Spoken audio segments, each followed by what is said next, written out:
Hi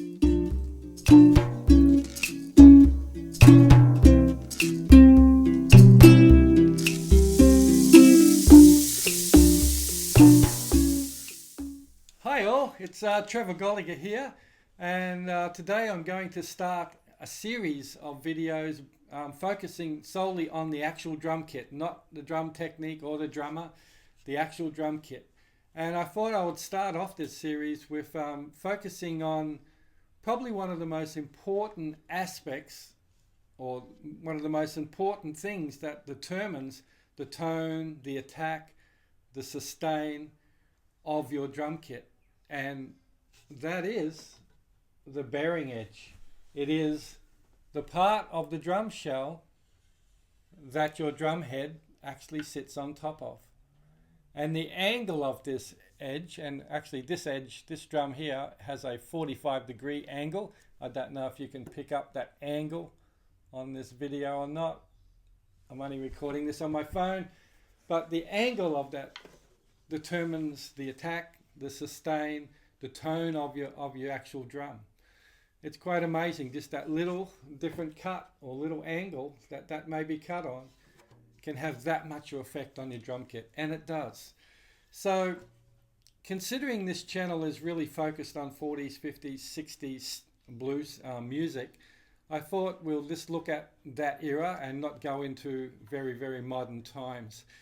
Now, way back in the 40s and 50s, a lot of the main drum makers at that time were making rounded bearing edges. So unlike this one, which has an angle, a sharp angle of 45 degrees, the actual top of the drum shell was actually rounded like that, had a dome, so to speak.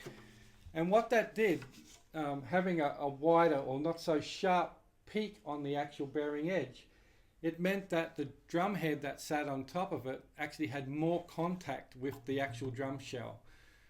And what that translates to is a more warmer, richer, more woody tone to the actual drum shell.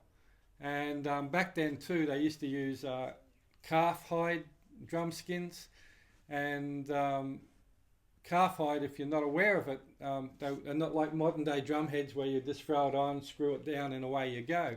Calf heads actually were made wet, and then they were put onto the drum head, and because they were wet, they were more pliable, and they actually molded to the shape of the actual drum head. They gave a really good seal and worked well. For that reason too, back in the olden days, the 40s and 50s, these bearing edges weren't always 100% true and accurate.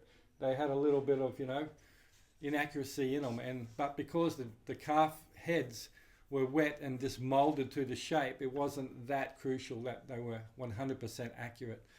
Now with modern day heads, it is really important that these bearing edges are true. So like I said, back in the 40s, 50s, a lot of the drum makers were actually making rounded bevels on their bearing edges.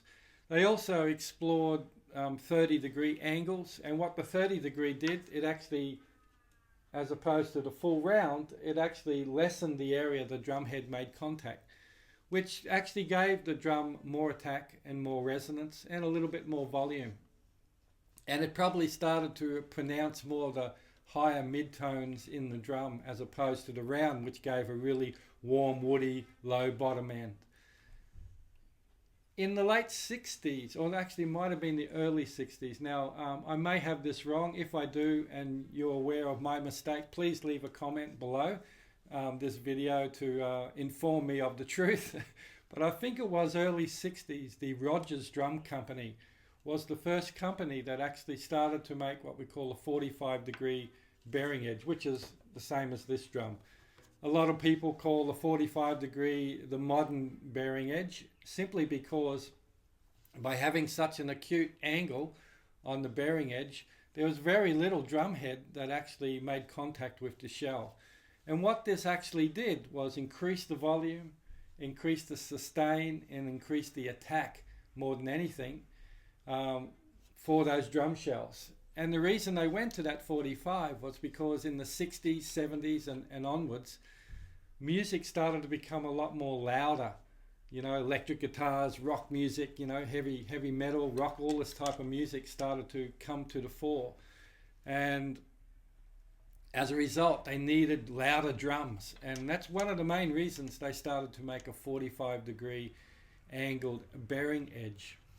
Now, so you can really look at it, round edge, more contact with the drum head, the more warmer, more woody, more rich the tone would become. Obviously, you know, choice of woods that were used in the shell has an impact as well. And in the future videos, I will look at all those different wood types and how they actually affect the tone of the actual drum itself. So that's a little bit about bearing edges, and as I said, I'm going to make a series of videos. And if you're after a really, you know, authentic drum sound, and if you got bucket loads of money and you can find yourself a really old vintage, you know, set of Ludwigs or something like that, with the round bearing edge, which was, you know, 40s and 50s, you'll get that really rich, warm, sort of woody tone that all those old guys got.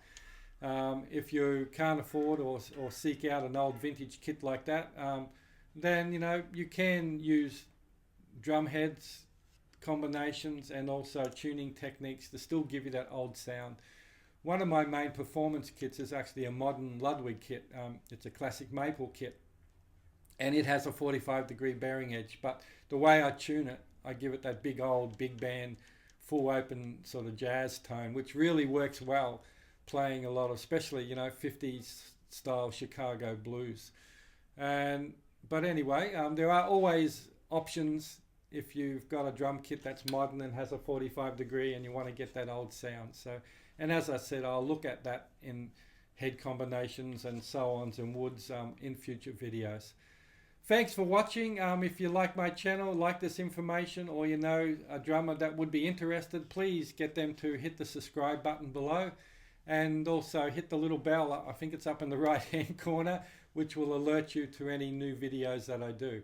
On that note, happy drumming, guys. Catch you around the traps. Bye.